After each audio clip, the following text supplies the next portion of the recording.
Halo semuanya, kembali lagi dengan saya Clara Olivia Simatupang. Di video ketiga Project Bahasa Inggris ini, saya akan fokus pada intonasi dan penekanan kata-kata. Jadi, saya akan melatih variasi intonasi dan penekanan kata pada kata-kata penting agar penyampaian pesan lebih hidup dan mudah dipahami.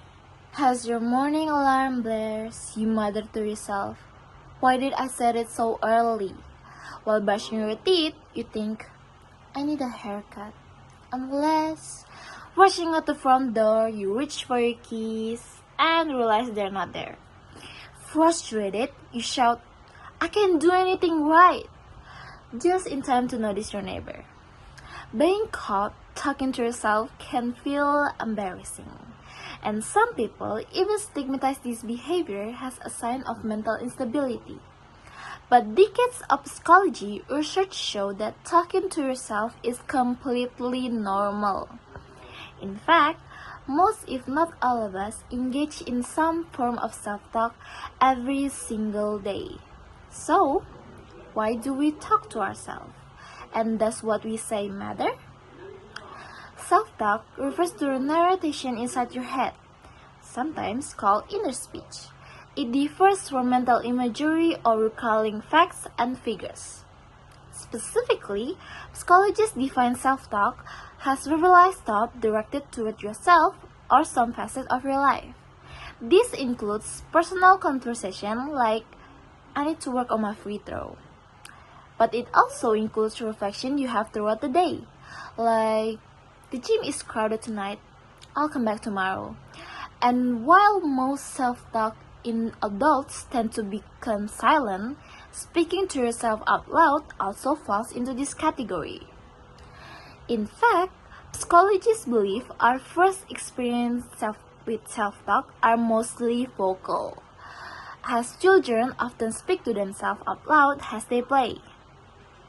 In the 1930s, Russian psychologist Lev Vygotsky hypothesized that this kind of speech was actually key to development. By repeating conversations they had with adults, children practiced managing their behaviors and emotion on their own. Then, as they grew older, this outward self-talk tends to become internalized, morphing into a private inner dialogue. We know this internal self-talk is important and can help you plan, work through difficult situations, and even motivate you throughout the day. But studying self-talk can be difficult. It relies on study subject clearly tracking a behavior that's spontaneous and often done without conscious control. For this reason, scientists are still working to answer basic questions. Like, why do some people self-talk more than others? What areas of the brain are active during self-talk? And how does this activation differ from normal conversation? One thing we know for certain, however, is that what you say in this conversation can have real impacts on your attitudes and performance. Engaging in self-talk that's instructional or motivational has been shown to increase focus, boost self-esteem, and help tackle everyday tasks. For example, one study of collegiate tennis players found that incorporating instructional self-talk into practice increased their concentration and accuracy. And just as chatting to a friend can help decrease stress, speaking directly to yourself might also help you regulate your emotion. Distant self-talk is when you talk to yourself, as if in conversation with another person. So, rather than I'm going to crush this exam, you might think, Caleb, you are prepared for this test.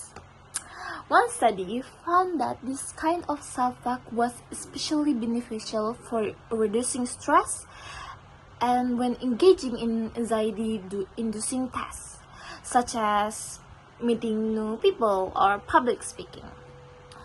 But where positive self-talk can help you Negative self-talk can harm you. Most people are critical of themselves occasionally, but when this behavior gets too frequent or excessively negative, it can become toxic. High levels of negative self-talk are often predictive of anxiety in children and adults.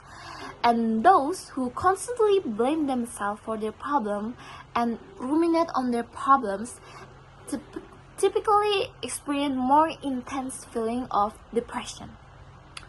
Today, there's a field of psychology treatment called cognitive behavioral therapy or CBT, which is particularly focused on regulation the tone of self-talk. Cognitive behavioral therapists often teach strategies to identify cycles of negative thought and replace them with natural or more compassionate reflection. Over time, these tools can improve one's mental health. So, the next time you find yourself chatting with yourself, remember to be kind.